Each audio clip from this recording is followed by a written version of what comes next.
Hi there, I'm Lenny Slagan. Here's your Fox 10 News Now update. An accused cop killer, Marco Perez, asking a federal judge to throw out statements he made to interrogators after his arrest back in 2019.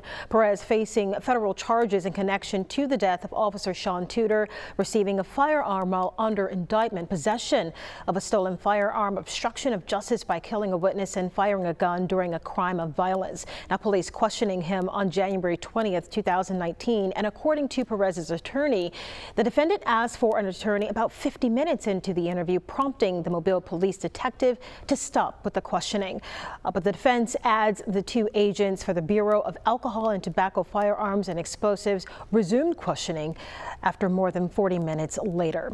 The original MPD detective took another run at Perez. The defense wants the judge to prohibit prosecutors from using any statements Perez made during the interviews. His lawyer argues Perez never initiated further contact with law enforcement after asked for an attorney. We are learning more about a shootout in Criolla. It happened about 3 weeks ago. Investigators say Tracy Reeves was secretly letting her boyfriend stay at her house. Her husband did not know. According to court documents, on the night of the shooting, Tracy Reeves was headed to an estranged couple's beach house. Her husband, Frank, loading the vehicle when she ran outside saying an intruder was in their house. Police say Frank Reeves and the other man, Michael Amaker, shot each other. Investigators say Tracy called her daughter and son-in-law who live nearby. They say when Amaker tried to leave the house, the son-in-law held him at gunpoint until deputies got there. Court documents show when investigators arrived, Tracy Reeves was under the influence of meth and not coherent, they say. Michael Amaker is due in court next week, being held on a $75,000 bond. Tracy Reeves is going to be in court on next month, that is, on a drug charge. Frank Reeves, by the way, is recovering from his wounds. One man recovering after being shot in the leg Saturday. That happened on Donald Street, according to Mobile police. They say he followed the victim back to his house on Etta off West Pritchard Avenue. Investigators say when he shot up the house, the guy's house and vehicle, that is. If you have information about that incident, Mobile police want to hear from you. Doctors, nurses, hospital staff across Alabama honoring victims of COVID-19, specifically those who died from the virus. A statewide event at Mobile Infirmary, just one of the healthcare facilities participating. Mobile Infirmary physician telling us moments of silence are extremely important to unite during difficult times. Having seen a unified support from all hospitals across the state, unifying is certainly wonderful, heartwarming, appropriate for such dark times for us in healthcare, for people involved both directly and indirectly with this crisis.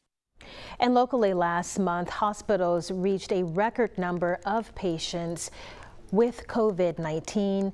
Of course, we'll continue to keep you updated on the case count on air and online.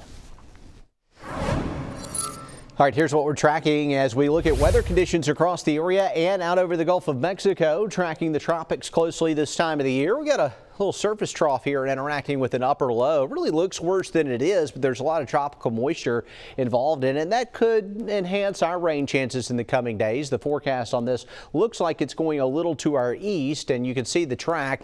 We see it heading north and then back off the east. The odds of formation are up a little just because we've had a little more organization today. 30% chance in the short term, 40% chance through days 5. The model's kind of all over the place, but the idea here is that a front comes down, so as it drifts to the northeast, it gets caught up in the front and veers on off to the east. Not an ideal upper level environment. We think that whatever does form is not going to be incredibly strong based on the current forecast. Scattered showers and storms over Greene County and over Baldwin County. We've seen some rain across the area. That'll continue to be an issue as the surface front lifts to the north. That's going to open up the gates for more tropical moisture to head our way. And looking at it, you can see out along the coast in the morning tomorrow, numerous showers, and then in the afternoon, more showers and storms across the Gulf Coast region. Fortunately, some dry air is on the way. It's showing up in our extended forecast. It'll be arriving Thursday. Our rain chances much lower there, and Friday and Saturday, some drier air in here. Our temperatures for our morning lows in the middle 60s. First little taste of some September weather coming our way with lower rain chances by the weekend.